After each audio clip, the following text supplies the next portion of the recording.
The headlines were clear. America, once the titan of steel, had lost 7 major international contracts in a single week. These weren't minor deals. They were the backbone of global infrastructure, now awarded to Canada. This wasn't just a business loss. It was a seismic shift in the global economy. For decades, American steel was the gold standard, but now that reputation was in question, the billions lost weren't random. They were the result of years of strategic missteps. While America turned inward with protectionist policies, Canada modernized, signed trade deals, and became a stable partner. Washington's reaction was disbelief and blame, but experts pointed to a deeper issue. Global clients wanted reliability, not risk. Canada offered predictability, and that proved more valuable than price. This loss is a wake-up call, exposing cracks in America's economic foundation. In today's world, strength is about trust and integration, not just production. The question isn't just how this happened, but how we repair the damage. The future of American industry and millions of jobs hangs in the balance. This is a moment of reckoning. America's dominance is no longer guaranteed. The world has changed, and so must we. The steel fortress has been breached. For David Miller, a Pittsburgh steelworker, the news wasn't just numbers. It was his family's future. 3 generations of Millers had worked the mill.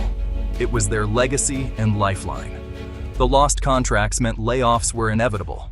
The mill's hum had always meant security, paying for their home, healthcare, and dreams. Now, that promise was broken. Decisions made far away shattered the stability of families like the Millers. Dinner table conversations turned to worry and uncertainty. David's son, once dreaming of following in his footsteps, now faced a future clouded by doubt. How do you explain global trade to a teenager worried about moving? David did everything right, but hard work couldn't compete with global shifts. This is the real cost of economic policy, measured in sleepless nights and anxious families. For every lost contract, there are thousands of stories like the Millers. The steel meant to build a nation now threatens to undo the lives it once supported.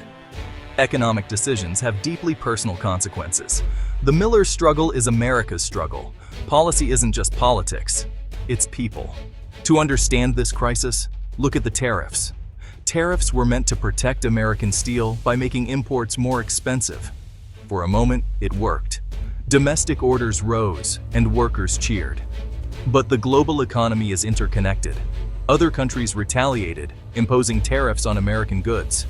International customers saw the U.S. as unpredictable, risking supply chain chaos. Canada seized the moment, signing free trade deals and offering tariff-free access to global markets.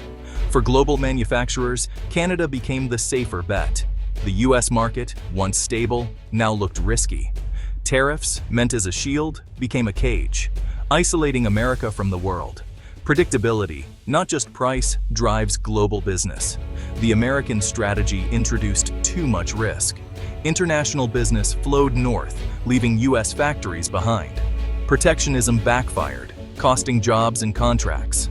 The world chose stability over uncertainty. The fallout is clear in 2 cities, Pittsburgh and Hamilton. Pittsburgh, once the heart of American steel, now faces decline. Lost contracts mean layoffs, empty storefronts, and shrinking schools. Families like the Millers cut back, cancel plans, and worry about the future. Community pride is replaced by anxiety and fear. Across the border, Hamilton, Ontario, is booming. New contracts fuel hiring, extra shifts, and economic growth. Restaurants are full, real estate is rising, and optimism fills the air. The city invests in infrastructure and attracts new talent. Chloe, a young engineer, just bought her first home. Her future is bright. Hamilton's story is the opposite of Pittsburgh's.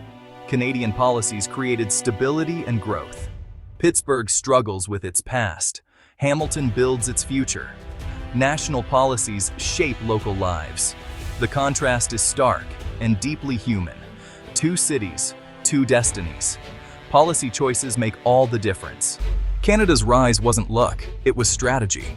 While the US fought trade wars, Canada became the world's reliable partner. Three pillars drove its success: trade deals, infrastructure, and investment stability. Free trade agreements opened doors to Europe and the Pacific, giving Canadian steel a global edge. Modernized ports and railways made exports faster and cheaper. The result: Canadian steel was more attractive, not just for quality, but for certainty. Political stability and clear regulations reassured global investors. In a chaotic world, Canada offered what others couldn't: predictability. Multinationals planning decade-long projects needed a partner they could trust. Canada became that partner. Its success is a masterclass in economic statecraft. Reliability is now its greatest asset. In the 21st century, stability wins. When a steel mill closes, the impact ripples far beyond its gates. Layoffs at the mill trigger job losses at diners, hardware stores, and trucking companies. The local economy contracts, and tax revenues plummet. Schools, police, and parks face budget cuts. Public services wither, and property values fall. As people move away, the community's fabric unravels. The mill was more than a job, it was the town's heart. Its closure erases a shared identity and support system. Neighbors become competitors for scarce work or leave altogether. Social problems rise, and hope fades.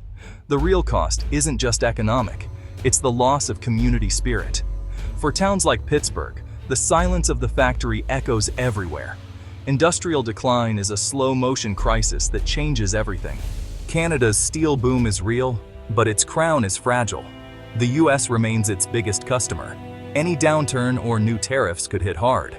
Global competitors are catching up, modernizing, and seeking market share. If others offer similar stability at lower prices, contracts could shift again. Canada's boom strains housing and infrastructure, risking affordability for workers. Over-reliance on steel makes the economy vulnerable to market swings. Diversification is essential for resilience. Trade agreements aren't permanent. Political shifts could erase hard-won gains. Canada must keep innovating and adapting. The steel crown is heavy and easily lost. Success today doesn't guarantee tomorrow. Vigilance is the price of leadership. America's comeback won't be easy. It requires a new vision. First, re-engage globally, move from protectionism to cooperation, rebuild alliances, and forge modern trade deals. Open markets and restore trust in American reliability. Second, invest in people and infrastructure, education, training, and modern ports and railways. Equip workers for the future and make business more competitive. Third, create a stable, predictable business environment. Long-term strategies, not political whims. Consistency attracts investment and signals strength. Finally, focus on innovation. Lead in green steel and advanced manufacturing. Quality and technology, not just quantity, will set America apart. This is a long-term project, but it's the only way forward. America must rebuild its foundation for the next generation. The world is watching. The time to act is now. America's lost steel contracts are more than an economic story. They're a test of national identity. The image of the proud steelworker is at risk, and so is the American middle class. When manufacturing jobs vanish, so does prosperity and stability. Economic insecurity breeds division and decline. Our democracy's strength is tied to our economic health. We face a choice: isolation and decline, or investment and renewal. The harder path, innovation, cooperation, and honest self-assessment, leads to a brighter future. This isn't partisan, it's American. Leaders, businesses, and citizens must unite for long-term strength. Invest in our people, believe in our ingenuity, and re-engage with the world. The fate of millions and the American dream depends on our choices. Let's choose to rebuild, innovate, and lead again. The future is ours to forge.